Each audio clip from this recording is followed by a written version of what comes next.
जिन नौजवानों को रोजगार नहीं मिला है, अपना हक मांगो।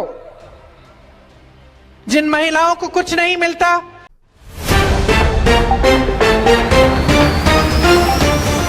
कर्नाटक में कांग्रेस की सरकार ने अपने 5 चुनावी वादों में से अंतिम वादा युवा निधि का शुभारंभ किया है। इस योजना के तहत राज्य के बेरोजगार युवाओं को प्रति माह आर्थिक सहायता दी जाएगी।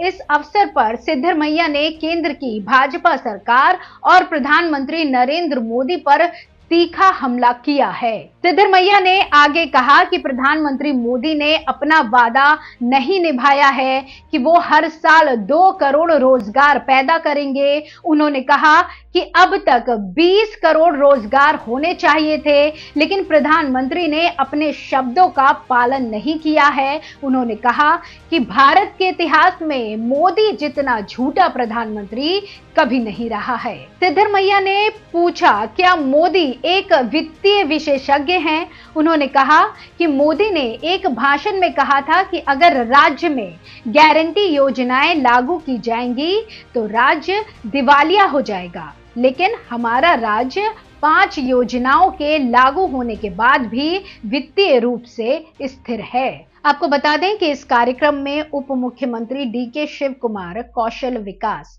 उद्यमिता और आजीविका मंत्री शरण प्रकाश पटेल, परिवहन मंत्री रामलिंग रेड्डी, ग्रामीण विकास मंत्री प्रियंका खरगे, उच्च शिक्षा मंत्री एमसी सुधाकर, युवा सशक्तिकरण और खेल मंत्री नगेंद्र, एमएलसी यूबी वेंकटेश उपस्थित थे। इसी कार्यक्रम में कर्नाटक के मंत्री शिवानंद पटेल ने एक ऐसा बयान दे दिया जिसने विवाद पैदा कर दिया, जिसमें उन्होंने कहा था कि राज्य के किसान सूखे का इंतजार करते हैं ताकि उनका कर्ज माफ हो जाए। इस पर मुख्यमंत्री सिद्धरमैया ने मंगलवार को कहा कि ऐसी बेपरवाह टिप्पणियों से बचना चाहिए। किसान हमारे अन्नदाता हैं, उनके प्रति सम्मान से बोलना हमारा कर्तव्य है। आपको बता दें कि इस बयान ने कर्नाटक में राजनीतिक घमासान मचा दिया है, जिसमें कांग्रेस और भाजपा के बीच तीखी बहस हुई है। जिन नौजवानों को रोजगार नहीं मिला है, अपना हक मांगो। जिन महिलाओं को कुछ नहीं मिलता, महंगाई से तरस रही हैं, अपना हक मांगो।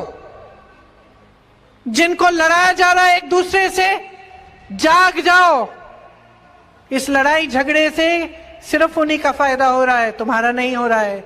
चाहे तुम हिंदू हो, मुसलमान हो, सिख हो, ईसाई हो, कुछ भी।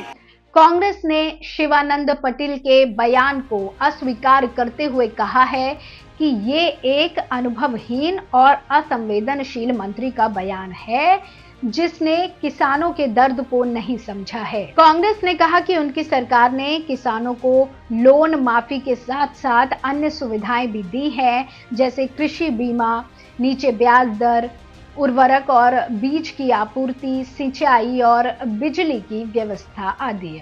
वहीं भाजपा ने शिवानंद पटेल के बयान का समर्थन करते हुए कहा कि वे किसानों की असली आवाज हैं, जो कांग्रेस की लोन माफी की नीति को नकारते हैं। भाजपा ने कहा कि कांग्रेस की लोन माफी की योजना एक धोखा है, जिससे किसानों को कोई फायदा नहीं हुआ है।